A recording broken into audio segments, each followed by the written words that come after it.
If you just joined us on the System After Dark, this is a homegrown number courtesy of E3 and Cracker. Bulla, how's it going? I'm D, your host on the System After Dark, right here on Today FM. Today's hit music. You can catch me weeknights at 7 p.m. That's from Monday to Friday, only on the home of Today's hit music. And don't forget, that's D with you every weeknight on the System After Dark.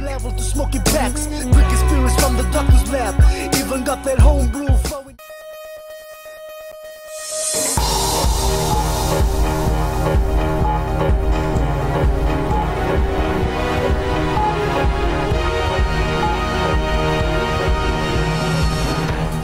In this bulletin, free textbook initiative is to ensure all students get access to subject material, says Education Minister.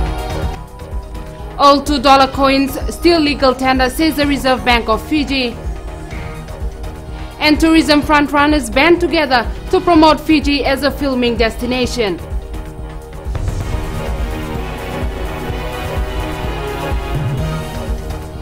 Bulavinak and good afternoon, Fiji. I'm Makusita Tale and this is FBC News.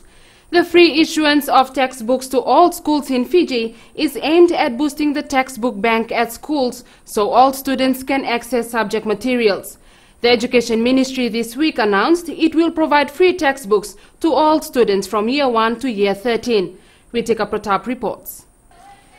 All schools will need to provide the ministry with data of how many students they have and what their existing stock of resource material is. Based on this, the ministry will do a wholesale purchase. I'm instructing the schools not to give out any textbook or novel list. And the only thing they can give out is the exercise books. We will purchase it for them. People who can't afford to buy, we will purchase. Those people who can afford to buy, if they want to buy, they want to have their own copy, they want to write names on it, they want to make notes on it, they do that. Students are urged not to rush into printing soft copies of subject materials loaded on the ministry's website, as this is done by the ministry. Two ways students can download material from the homepage, or they'll go with a flash drive to their school. Go with a flash drive to the school. The school will say whether it's in the library, the PCs, where the materials are uploaded, so you can download from there. The books are expected to reach all schools by the end of March, and the minister has assured this should not in any way affect studies. Every teacher will have a set of resource material, textbooks and novel to come and teach in the classroom. This set of materials and the textbook and novel that the student will have is to allow them to undertake self-directed learning. So when you have a set of resource material and textbook and novel, you can undertake self-directed learning at your home, at your leisure time, in the evening. The soft copies of the resource materials from Year 1 to Year 11 for every subject has been uploaded on the Ministry of Education's website, and the minister says the remaining materials will be uploaded before the end of next week. Ritika Pratap, FBC News. Parents are once again gearing up for the new school year. Wadiswani Rekanroka spoke to some of the parents today regarding the cost of books, uniforms and stationeries. 9 days remain to the beginning of term 1 and parents are rushing to get their children's back to school needs in order. There were mixed reactions from parents on the cost of school necessities for their children. It's very cheap for this year for our children. It's good for us to do the shopping. It's better. We can afford to buy. It's really high, I think so. Not like before. The government has done a lot to us, but the price of the things are very high. Expensive and cheap too. I bought on last year on December. My kids all uniform finished by. My first time to Fiji, traveling with my kids, and I think it's comparing to my home island. It's a bit cheap here in Fiji, so it's really good. Very cheaper here.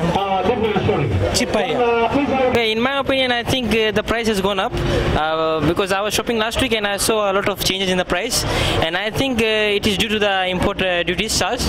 But mainly, government should focus on the children. They are also their education. So from my side, the prices of stationeries and all, it has gone up. Well, for me it's much expensive because I didn't expect before the cost of books from last year from my school house. The Consumer Council is advising parents to look around first before buying stationeries, as some bookshops offer good prices than others. Well, for the parents, they must realize that they have the power. If you have the money, you have the power to decide which shop to shop in. And therefore, if you want to save money, as I have said earlier on, comparisons shopping is the best way. A survey conducted by the council found that some supermarkets and Post Fiji are offering reasonable prices for exercise books and other stationeries. What's in Rekan Roka, FBC News. Traders and retailers are advised to continue accepting the old $2 coins as they are still legal tender. The public was advised to return the old $2 coins to their nearest commercial bank by 31st December 2014. Reserve Bank of Fiji Deputy Governor Arif Ali says some old $2 coins are still in circulation and it should still be accepted. Traders and retailers are urged not to reissue the coins to customers but instead deposit the coins with the banks.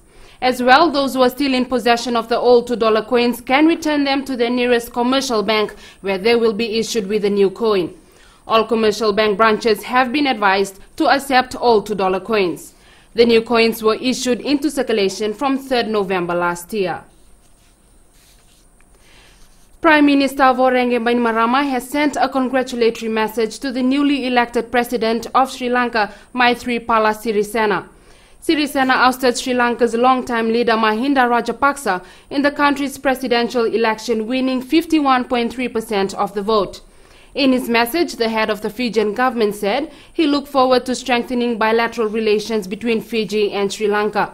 Bainimarama wished Sirisena strength, courage and wisdom in performing his duty to the people of Sri Lanka. The Prime Minister also extended an invitation to his Sri Lankan counterpart to visit Fiji in the near future. Frontrunners in tourism have banded together to bring more movie productions to Fiji. Fiji Airways, Film Fiji and Tourism Fiji want to use the glamour of the big screen to promote us to potential visitors. Sakyus Anaivua has the details. Combining resources to benefit the tourism industry. Chief Executive for Film Fiji, Dallas Foon, Fiji Airways CEO and Tourism Fiji Chairman, Stefan Pikla have signed a memorandum of understanding to promote Fiji as a filming destination. So the productions range from very small TV commercials all the way to major feature films worth over $10 million. That roughly generated around 45 to 50 million of new economic activity for Fiji. Stefan Pikla says having more films shot in scenic location all over Fiji is the perfect form of mass media promotion we need. And Fiji Airways, as has been just concluded in the last year, with 52 approvals issued by Fiji Film, transported most of the passengers. So we made some money. So this is beautiful as well. So for us, it is a long-term strategic investment because the cooperation with Fiji Film helps us position the brand to the future and putting Fiji on the world's map. The memorandum aims to make Fiji more visible in the movie capitals of the world, like Hollywood in the United States and Bollywood in India. In 2014, 52 films and TV productions were shot in Fiji. Sakyus Anaivua, FBC News. Still to come on FBC News, Australian government donates over $27,000 worth of emergency communication equipment to DSMAC.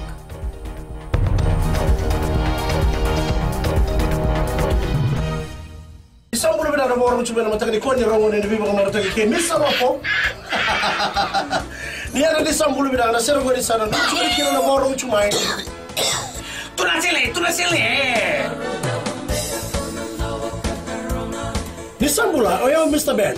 Kelapa. Nama kikira na vima taka moni tikira borumbu kama na ono kena diwa Enabura FM.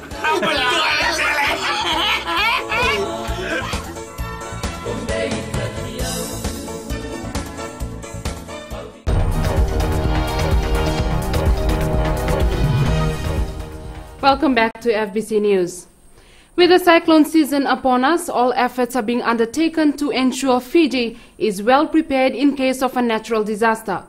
To boost preparations, DISMAC has been given emergency communication equipment and $50,000 has been given to Red Cross by the Australian High Commission. Eleanor Turangevu has more. The donation couldn't have come at a better time.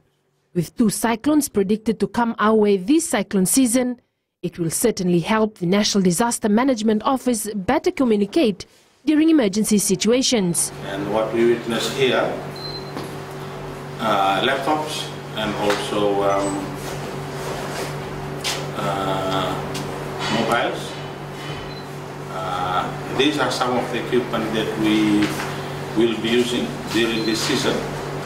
And for us at the NDMO, it is an opportunity now to upgrade on our IT. The donation of 7 laptops and more than 50 mobile phones is not the first from the Australian government to help in Fiji's preparations in disaster management.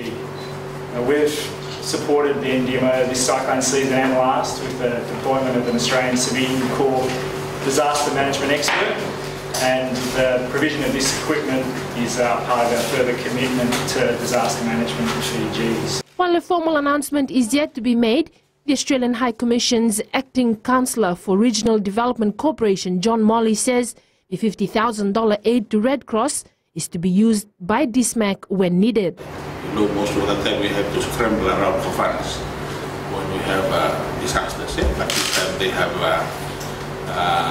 preempted that, and they have proactively provided that $50,000, sitting with the Fiji Red Cross, which we work very closely with, for the NDMO to access the fund whenever it needed during an emergency or during a disaster. This is funds to use very quickly in the first 48 hours of the disaster response. So it's not the limit of our cooperation if a disaster is declared, but there's always needs very soon after, for example, a cyclone hits in that first 48 hours to get out and see what the damage is and to provide some initial assistance. The emergency communication equipment are valued at over $27,000. Eleanor Turangevu, FBC News. The University of Fiji is in the process of appointing a new Vice-Chancellor following the resignation of Professor Richard Call, who is departing the institution later this month. Professor Call resigned late last year and will be joining the University of the South Pacific as its new Deputy Vice-Chancellor. Pro-Chancellor and Chair of the University of Fiji Council, Anil Tikaram, says they will be in a position to appoint a new Vice-Chancellor by March. Tikaram says they have made an arrangement for an interim VC to be appointed when Richard Call departs on January 23. He says changes are inevitable and they hope to acquire a competent new VC to lead the university. University of Fiji has stated they have received applications for the position from abroad. Narendra Reddy is the current acting Vice-Chancellor. A team from the University of the South Pacific set up a booth in the capital today to offer academic advice and registration for students and the general public. This will be the first of many such campaigns, and the Tertiary Institute is encouraging people to inquire about their services. Members of the Tertiary Education Loan Scholarship Office were also present, making it more accessible for students to inquire about their programs and if they qualify under the scheme. We started yesterday, so we have one today, and we'll be here every Saturday for January, and we'll be doing a roadshow around the Viti level on the 14th and 15th of this month as well, so that's next week, Wednesday and Thursday. We encourage everybody to come here, not just from 6th, from 7th, but even if your kids are like in from 3, from 4, just to know which path they have to follow to eventually end up in the career they want. To enroll, one must bring their birth certificate, certified copies of your exam results, and 2 passport-size photos. 2 hostage seizures in Paris have come to a dramatic end, with French police killing 3 gunmen in 2 different locations. The violence, which stemmed from the shooting at the offices of the satirical magazine Charlie Hebdo, has left 15 civilians and 2 police officers dead. Coming up on FBC Sports, new champion to be crowned at Uluinakau Sevens. An under-20 football side to march into camp.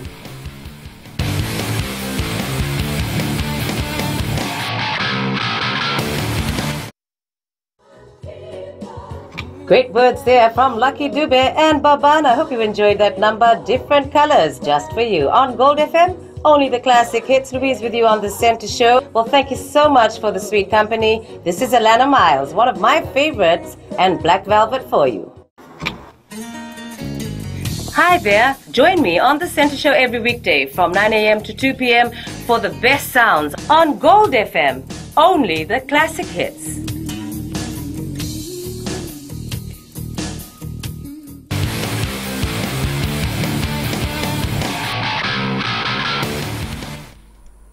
Welcome back to FBC Sports.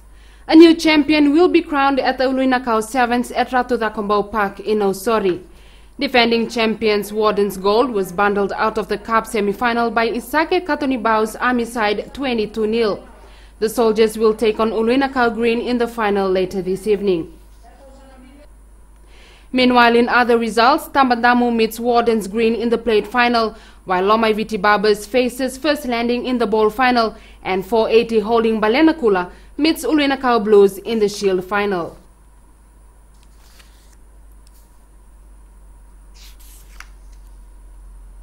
The Vodafone Fiji Under-20 football side will march into camp tomorrow as it continues its preparations for the World Cup in May.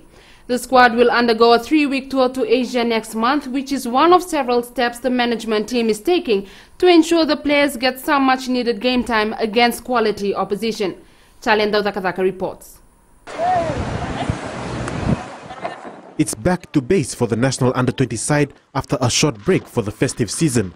The side will depart early next month for Asia, where they will tackle some formidable teams that will also feature in the World Cup in New Zealand. We have a tournament in Myanmar with 3 or 4 other participating countries who have qualified for the Under-20s. Yet we don't know who the other countries are, but most probably they are Uzbekistan, Qatar and Korea, with Myanmar, which has qualified for the World Cup for the first time too. A trip to either Malaysia or Indonesia is also in the pipeline. Kumar says he is happy with how the players are responding to such overseas trips, most recently the President's Cup in New Zealand late last year. Where we played professional teams, and we knew now that how the World Cup will be very much similar to that, because playing against teams like Busaitin and Amikal, who had about 6 to 7 professional players and national players of New Zealand, Australia and other countries. So it was a very good learning ground for us and to gauge ourselves where we stand now. And now we are working on to this. The national Under-20 side marches into camp at the Mba Football Academy tomorrow afternoon. Chalendo Takatak, FBC Sports. The national junior and development swimming team hit the pool early this morning as part of a 3-day swimming camp. The swimmers spent sessions in the pool as well as in the classroom to develop their skills as well as to become better athletes. Chalendo Takataka reports. The last time swimming instructor Hayden Belshaw was in the country, it was to conduct a water safety campaign for local coaches and swimmers. Swimming Fiji invited the Sydney-based mentor to conduct a development session with local junior swimmers to upgrade their skills in the pool. So we're going to be doing some pool work as well as spending some time in the classroom going through and developing the athletes as a whole, not just as swimmers in the water, but athletes as a whole. Despite it being only the first day, the youngsters enjoyed the sessions and expect to learn more over the next 2 days. It was very interesting to learn all the new things that he's taught us today and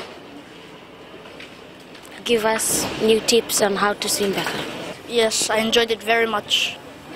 And the thing I enjoyed about it was that I got to train with my friends and some of my relatives. The 3-day development camp continues tomorrow, and Belshaw will conduct a similar session for elite swimmers next week to prepare for the 2015 Pacific Games. Chalendo Takatak, FBC Sports. The Digicel Suva Volleyball League got off to a grand start today at the FMF Gymnasium in Suva. 12 teams are competing in the Capital City League, which also includes Suva Secondary School students as part of the association's development program. Top teams Drifters, G2 and Marist excelled on the court to keep their winning streaks intact in the early round of the competition.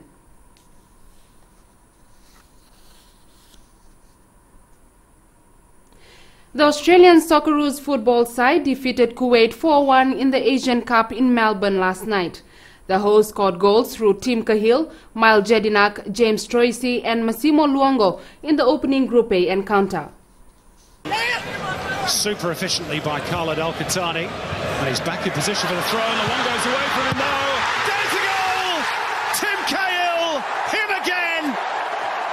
Goals at 3 Asian Cups now, to go with goals at 3 World Cups, and Australia restore parity.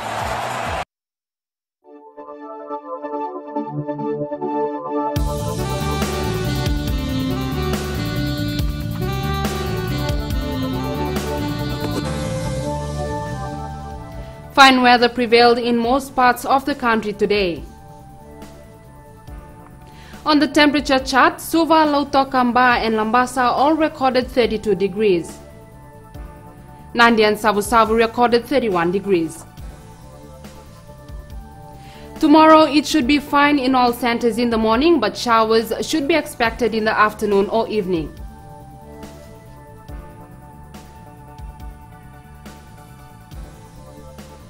Outlook for Monday, some showers over the interior and eastern parts of larger islands, elsewhere afternoon or evening showers.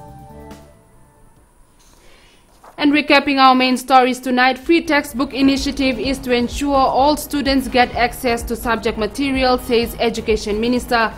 All $2 coins still legal tender, says the Reserve Bank of Fiji. And tourism frontrunners band together to promote Fiji as a filming destination. To our poll question now. Will your back-to-school shopping cost less this year? Visit our FBC website to take part.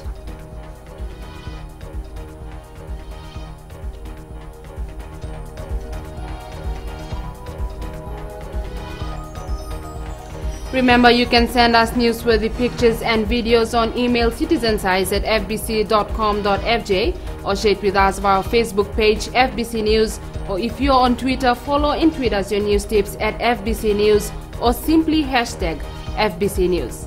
That's FBC News for today. I'll be back tomorrow. Good evening.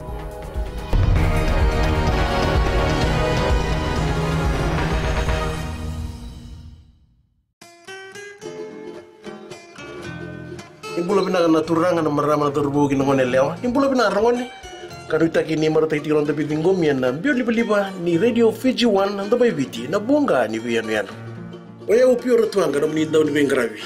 Na makia mo daw no kita tiri karua moniti kina barumbuka. Ene wasini ngone baruta ki kilo mani koro. Iluto na karomo.